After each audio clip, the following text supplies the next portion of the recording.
Muito bem, pessoal. Então, dando continuidade aqui ao estudo do Poder Executivo, nós vamos falar agora sobre a investidura no mandato do presidente. Como que funciona a eleição, mandato, posse, que inclusive teve alteração pela emenda 111 de 2021. Então, temos aqui que analisar alguns detalhes aqui estruturais. Então, sem maiores delongas, vamos para o que interessa. Nós vamos falar agora, então, aqui sobre a investidura do mandato. Então, vamos falar aqui da investidura no mandato.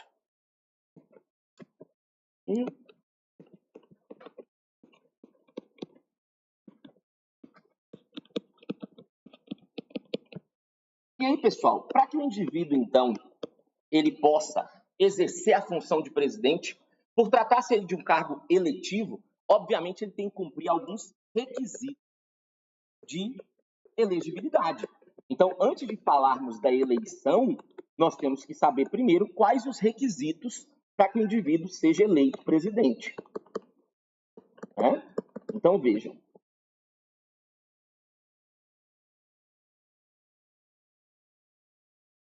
Quais são os requisitos hoje para o indivíduo tornar-se presidente? Primeiro, ele tem que ser brasileiro nato, beleza? E aqui já vem uma advertência. Cuidado quando ele falar na sua prova, porque aqui ele pode querer ser um pouco mais técnico e falar que para o cara ser presidente ele tem que ter nacionalidade brasileira. Não. Quando eu falo em nacionalidade brasileira, eu posso estar falando do nato e do naturalizado. Eu estou falando dos dois, né? E aqui ele tem que ser nato. É um dos cargos privativos de nato lá do artigo 12, parágrafo 3º. Então, ele tem que falar que o cara tem que ser brasileiro nato, ou então que ele tem nacionalidade primária ou originária. Aí tá valendo. Então, ele tem que ser nato, ou falar que tem que ter nacionalidade primária ou originária. Falar só brasileiro ou nacionalidade brasileira você não pode considerar, porque aí ele pode estar falando do nato e do naturalizado, beleza? Ele tem que estar no pleno exercício dos direitos políticos, ou ele pode colocar estar no gozo dos direitos políticos. Professor, o que é isso? A nossa Constituição, no artigo 15, ela fala sobre formas de perda e suspensão de direitos políticos. Se você não perdeu nem está com ele suspenso, então você está no pleno exercício do direito. Ele tem que ter alistamento eleitoral, tem que ter título de eleitor. Afinal, antes de ser votado, ele precisa votar. Tem que ter filiação partidária. O Brasil não permite candidatura autônoma ou avulsa. Tem que estar afiliado a algum partido político. Tem que ter domicílio eleitoral em algum estado brasileiro, ele quer ser presidente da República, né? Tem que ter 35 anos, que é a idade mínima para ser presidente da República, né? E não pode ser inelegível. Nós temos, pessoal, várias formas de inelegibilidade lá no artigo 14.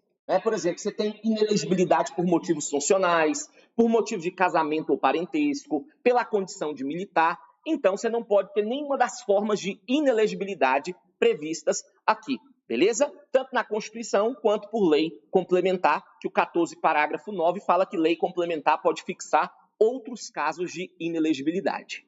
Só que é o seguinte, não adianta ter os requisitos, apenas ele tem que ser eleito. E aí você me pergunta, professor, como que funciona, então, a questão das eleições? Vamos colocar aqui, ó. Primeiro turno, vamos colocar aqui. Segundo turno, beleza? Aí vejam bem aqui, olha aqui. Quando você pega o artigo 77, lá no caput ele fala, a eleição do presidente e do vice-presidente da República realizar-se-á simultaneamente no primeiro domingo de outubro em primeiro turno e no último domingo de outubro em segundo turno, né? Então, vem cá. Isso aqui, querendo ou não, nós estamos acostumados. Acaba não sendo tão difícil, porque toda eleição nós estamos vendo a mesma situação. Então, só para constar aqui, uma vez está na Constituição, primeiro turno acontece, vou trocar a cor aqui para ficar bonito. Primeiro turno, então, nós vamos ter no primeiro domingo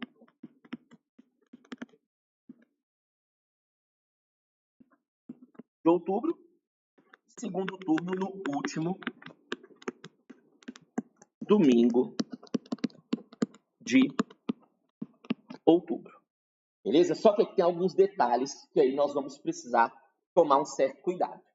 Veja bem, então o primeiro turno da eleição presidencial ocorre no primeiro domingo de outubro e considera-se eleito ali, né, aquele que obtiver a maioria absoluta dos votos, não computados os brancos nem os nulos. Né? Geralmente você não consegue ver ninguém sendo eleito em primeiro turno no Brasil, porque nós temos muitos candidatos em primeiro turno e muitos daqueles candidatos não têm força competitiva, mas têm força obstativa. Não ganha, mas atrapalha. Já percebeu que até nos próprios debates eles falam, olha gente, vota em mim aqui para ter um segundo turno e tudo. E aí para o segundo turno, nós levamos as duas chapas mais bem votadas. Por que eu faço referência a chapas? Eu te explico. O parágrafo 1º do artigo 77 fala que a eleição do presidente importará do vice com ele registrado. Então, quando você elege, você não elege só presidente, você elege presidente e vice-presidente. A eleição de um importa a do outro. E aí, no segundo turno, considera-se eleito aquele que obtém a maioria dos votos válidos. Se porventura der um empate, o artigo 77 resolve. Ele fala que se empatar, ganha o mais idoso. Né? Por incrível que pareça, parece palhaçada, mas não é. É só você observar o parágrafo 5º do artigo 77. Né? Então, se der empate, ganha o mais idoso, é assim que desempata a eleição. Só que veja bem, nós já sabemos aqui, então, né, a questão dos requisitos de elegibilidade, vimos como que funciona a eleição, né? Só que tem um detalhe que me preocupa. E eu não tenho dúvida que você está lendo aí bastante a Constituição, e aí você pega, então, está lendo o artigo 77, né, de acordo com a minha orientação.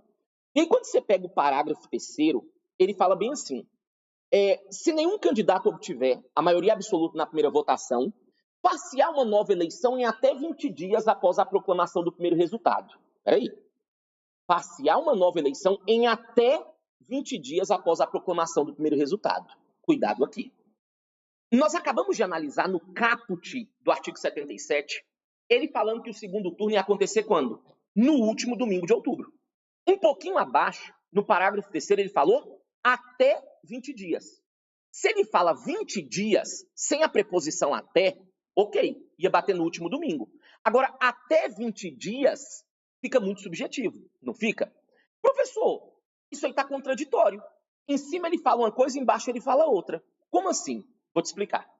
Até 1996 no Brasil, olha que interessante porque que é importante às vezes entender um pouco da história. Até 1996, era feito o primeiro turno, e aí o Tribunal Superior Eleitoral é que ia colocar o segundo turno, que podia ser até 20 dias após ali o primeiro turno. Geralmente eles colocavam no último domingo de outubro, mas vai que pegava um ministro meio problemático, né? Podia ser até 20 dias. Então, se ele quisesse colocar no terceiro, no quinto, né? Só que isso é muito subjetivo. E esse subjetivismo todo gera uma certa insegurança jurídica, tanto para os candidatos quanto para os eleitores, que não sabiam ao certo quanto tempo teriam até o segundo turno. E então o Congresso Nacional, ele promulgou uma emenda, a emenda 16 de 97. E a emenda 16 de 97, ela cria um dia certo para o segundo turno, que é o último domingo. Então, olha o que acontece, presta atenção. A emenda 16, então, ela revoga do parágrafo 3º essa parte do até 20 dias. Só que aí você me pergunta, professor, se está revogado, por que ele não tirou? Eu te explico. O parágrafo 3º não foi todo ele revogado. Nós só revogamos essa parte que fala do até 20 dias. O resto do texto está valendo, beleza? Só que aí ele tinha só feito um risquinho ali. Mas às vezes ele pensou, não, vai ficar feio demais. Brasileiro nem lê a Constituição mesmo, deixa do jeito que está. E na verdade, infelizmente, muitos de nós nunca nos interessamos em ler a Constituição, né? Que é a lei maior do nosso Estado. E aí, acabou ficando aí por tanto tempo. Isso foi em 97, né? Agora, você tendo que ficar atento, porque agora você faz concurso. E aí, você vai ficar muito atento com um detalhe. Nós temos algumas provas, algumas bancas que são problemáticas. como, por exemplo, uma Carlos Chagas. Se eu colocar lá, gente, de acordo com a Constituição, o segundo turno deve ser realizado em até 20 dias após proclamado o primeiro resultado. Está na Constituição ou não está? Eu sei que já está revogado, mas eu tenho que considerar. Agora, se for uma prova múltipla escolha e tiver lá, marque a alternativa correta. Numa prova múltipla escolha, você vai pela mais certa. Vamos imaginar que na prova múltipla escolha ele pergunta de acordo com a Constituição. Aí tem lá, último domingo de outubro e até 20 dias. Aí você marca o último domingo de outubro, porque isso aqui está certo, está o mais certo, embora os dois estejam no texto. Então, eu só falei isso para você entender. A partir de hoje, quando você lê o parágrafo 3º do artigo 77, que ele falar dessa história de até 20 dias após proclamado o primeiro resultado, você vai lembrar que isso foi revogado desde 97 pela emenda 16, embora ainda conste aí no texto da nossa Constituição. Beleza? Ficou claro? Só tem um outro detalhe aqui que é muito interessante. Quer ver? Prosseguindo aqui, ainda nessa questão da eleição como um todo, tem um detalhe que a Constituição fala que é o seguinte. É esse aqui, ó. Se antes de realizar o segundo turno ocorrer morte, desistência ou impedimento legal. Pessoal, presta atenção aqui agora, por favor, e eu vou anotar. Quando você pega o artigo 77, no parágrafo 4º, ele fala que, se antes de realizar o segundo turno ocorrer morte, desistência ou impedimento legal, convocar-se-á dentre os remanescentes aquele com maior votação. Esse é o texto, beleza? Só que agora eu quero fazer você visualizar esse texto. Vamos lá. Vamos lembrar da eleição de 2022, que está mais recente. Nós fizemos aqui o primeiro turno da eleição, e aí ninguém foi eleito em primeiro turno. Então você vai fazer um segundo turno, não é isso? No segundo turno, você leva as duas chapas mais bem votadas. Chapa A, chapa B. Aqui com o seu presidente, com o seu vice. Aqui com o seu presidente, com o seu vice. Vamos imaginar que a chapa A é a chapa do Bolsonaro e a chapa B é a chapa do Lula. Beleza? E aí o que acontece? Presta atenção. O pau tá quebrando, né? Aqui na campanha de segundo turno. Vamos imaginar que o vice da chapa do Lula, que foi então eleito presidente, acaba falecendo. Então, ó, aconteceu o falecimento aqui, antes do segundo turno, do candidato a vice-presidente da chapa B. E aí, eu lhe pergunto, o que acontece? Aí eu vou lhe mostrar algumas situações que eu já ouvi em sala. Alguns falavam, professor, deixa sem vice, ele não serve para nada. Não, professor, coloca um outro vice no lugar. Não funciona bem assim. Não, professor, coloca o vice da chapa C. Que loucura é essa? Olha o que o texto fala. Presta atenção, porque quando isso aqui cai em prova, muitos costumam errar. Eu tenho certeza que se um dia acontecer isso na prática, vai dar confusão na certa. Só que detalhe, isso só acontece depois do primeiro turno e antes do segundo. Nós já vimos morte, por exemplo, antes do primeiro turno, né? Vimos lá aquele candidato a presidente lá que o avião caiu, não lembro agora o nome dele aqui, né? E aí, antes do primeiro turno, acontece uma coisa que a Constituição não menciona, quem menciona é a lei. Depois do segundo turno, nós lembramos do caso ali, né? Nós já vimos casos também depois do segundo turno, só que aí o raciocínio é outro. Esse raciocínio que eu vou colocar é só se for depois do primeiro e antes do segundo. Olha o que o texto fala.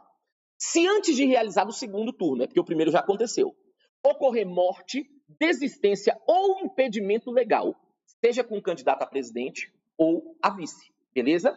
Convocar-se-á dentre os remanescentes aquele com maior votação. O que ele quer falar nisso aqui? Ele quer falar assim, ó. Se acontecer uma situação dessa, convoca-se a próxima chapa mais votada. Ou seja, chama o terceiro lugar aqui do primeiro turno.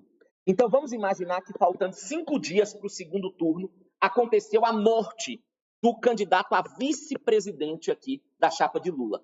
Isso iria eliminar essa chapa e você teria que chamar a chapa C, no caso, o terceiro lugar do primeiro turno. Eu costumo falar, desculpa aí, né, não estou querendo afrontar nada, mas lembra lá na eleição de 2018, quando Bolsonaro tomou a facada? Aquele cara, ele deu a facada antes do primeiro turno. Antes do primeiro turno, se Bolsonaro viesse a falecer, ia botar uma outra pessoa no lugar dele. Agora, se ele desse essa facada depois do primeiro e antes do segundo e o Bolsonaro viesse a óbito, a chapa dele estaria eliminada. Né? Agora, mais uma vez eu reitero, essa situação aqui você só aplica se for depois do primeiro e antes do segundo turno. Beleza? Situação aí muito interessante, né? Próximo detalhezinho aqui. Posse. Aí coloquem, por favor. Será realizada no dia 5 de janeiro. Será realizada no dia 5 de janeiro do ano subsequente à eleição. Será realizada no dia 5 de janeiro do ano subsequente à eleição, em uma sessão conjunta no Congresso Nacional. Em uma sessão conjunta no Congresso Nacional. Entre parênteses, só para ficar lindo. Alteração feita pela emenda 111 de 2021. Alteração feita pela emenda 111 de 2021. Pessoal, cuidado, presta atenção. Isso aqui foi alterado recentemente. A posse, ela acontecia no dia 1º de janeiro. Em 2023 ainda foi assim, porque essa regra, ela tinha um período aí para começar a produzir efeito, beleza? Mas se cair na sua prova hoje, você marca que a posse ocorre no dia 5 de janeiro.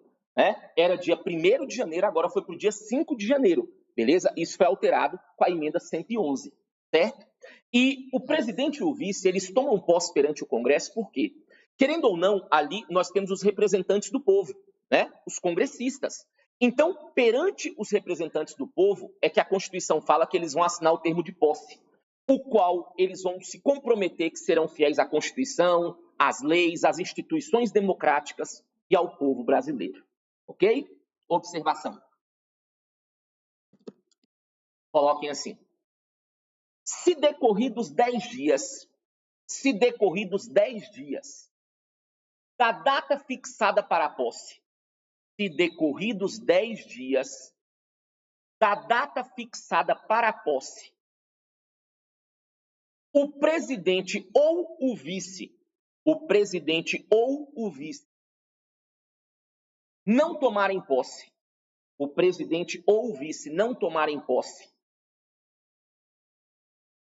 salvo por motivos de força maior, o presidente ou o vice não tomarem posse, salvo por motivos de força maior, o cargo será declarado vago. Vamos lá. O interessante é que no dia 5 de janeiro, ali que vai acontecer agora, né? Ali, a partir de então, é que os dois tomem posse ao mesmo tempo. Mas vamos imaginar o seguinte: o presidente tomou posse, só que o vice está internado, está doente. Ué, como é que ele vai tomar posse se ele está doente? Não tem como. Então ele tem que justificar isso ao Congresso. E aí o Congresso, então, remarca uma nova sessão de posse para ele. Agora, chegou no dia da posse, o vice não foi. Passaram-se 10 dias, ele não justificou. A ausência injustificada após 10 dias faz com que ele venha perder o seu cargo. Aí você me pergunta, professor, perdeu o cargo, o que acontece? Eu vou te explicar isso no próximo bloco. Quando eu falar o que acontece na vacância da presidência. Então segura aí, ok? Outro ponto. Mandato. Aí coloquem aí. 4 anos, sendo permitida uma reeleição. Mandato 4 anos, sendo permitida uma reeleição. É aquela questão, pessoal. A mesma pessoa pode ser presidente da República 10 vezes, desde que não sejam 10 vezes consecutivas. Nós vivemos em uma república, e a república ela exige alternância de mandato. Então, fico por 2, obrigatoriamente paro por 1. Posso ficar mais 2, paro por 1. Nós estamos vendo agora Lula indo para o 3º mandato, mas não é um 3º mandato consecutivo, não é isso? Então, né, questão do mandato, ok. Último ponto, para eu fechar esse bloco aqui. Quer ver?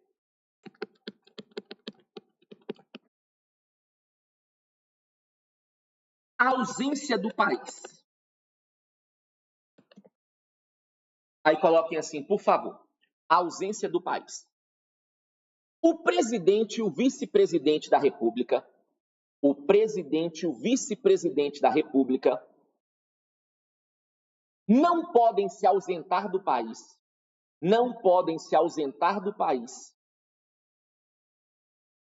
por período superior a 15 dias, não podem se ausentar do país por período superior a 15 dias, sem prévia autorização do Congresso, por período superior a 15 dias, sem prévia autorização do Congresso, sob pena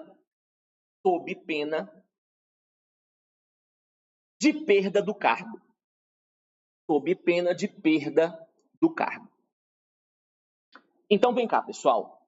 Ele falou o presidente e o vice, mas você pode colocar o presidente ou o vice, tá bom? Então, se forem sair e a ausência for até 15 dias, tranquilo. Agora, se a ausência deles for superior a 15 dias, tem que pedir autorização do Congresso Nacional, sob pena de perda do cargo. Perdendo o cargo, eu te explico o que acontece no próximo bloco, mas tem que ter essa situação. E aí tem algo aqui interessante que não vem do texto, vem da jurisprudência. Então, última observaçãozinha aqui para fechar esse bloco. Coloquem assim. Segundo o STF, a regra mencionada acima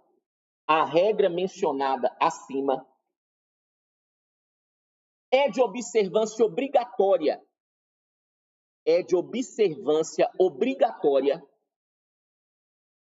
Para os estados, DF e municípios. É de observância obrigatória para os estados, DF e municípios. Vejam bem, pessoal, a Constituição fala, então, essa situação da ausência do país para o presidente e para o vice, e ela não falava nada para governador nem prefeito. E aí tinha alguns locais que falavam, olha, para que o governador possa se ausentar aqui, né, do nosso estado por mais de 5 dias, tem que ter autorização da Assembleia Legislativa. Ou seja, cada um fixava a sua regra, às vezes mais flexível, às vezes mais rígida, só que o Supremo falou, não, essa regra aqui, ela é de observância, ela é de reprodução obrigatória para estados, DF e municípios. Então tem que seguir esse mesmo prazo. O governador só é obrigado a pedir autorização para a Assembleia Legislativa se a ausência dele for exceder 15 dias. Porque isso aqui o Supremo entende que tem que ser reproduzido, copiado pelas constituições estaduais e pelas leis orgânicas dos municípios e do DF. Dessa forma, então, nós analisamos como que ocorre a investidura no mandato. Vimos a questão da eleição, posse e outros detalhes importantes. No próximo bloco, nós vamos falar de substitutos do presidente e vacância da presidência, que é algo muito importante e cai muito nessa parte geral do executivo. Um grande abraço, bons estudos e até a próxima. Valeu!